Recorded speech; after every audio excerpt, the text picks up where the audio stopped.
أهلا بيكم في أول حلقة من سلسلة جديدة عن جرح الأم.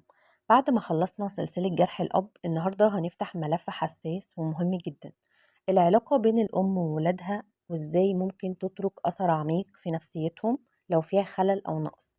جرح الأم مش معناه إن الأم سيئة أو شريرة، لكن معناه إن في احتياجات نفسية وعاطفية ما تلبتش في الطفولة، وده بيترك أثر طويل المدى.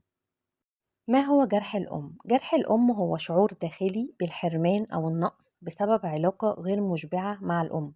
ممكن يظهر في صورة غياب الأم وانشغالها الدائم أو قسوتها أو حتى حب مشروط. الطفل بيحتاج من الأم الحنان والأمان والقبول والاهتمام. لما الحاجات دي ما تتحققش بيتكون الجرح.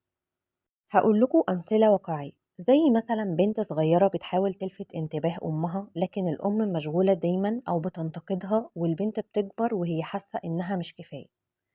وولد محتاج دعم أو تشجيع لكن الأم بتقارن دايما بينه وبين أخوه، والنتيجة إنه يكبر وهو حاسس إنه أقل. أو مثلا أم موجودة جسديا لكن مش موجودة عاطفيا، يعني بتلبي الاحتياجات المادية لكن مش بتدي حضن أو كلمة طيبة.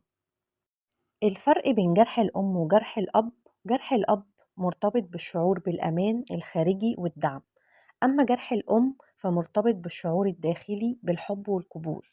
الاتنين مهمين، لكن جرح الأم بيأثر بشكل مباشر على صورة الشخص عن نفسه وعلى ثقته في قدراته إنه يستحق الحب. مهم نفهم، لأن كتير من مشاكل العلاقات العاطفية والزواج بترجع لجذور الطفولة مع الأم،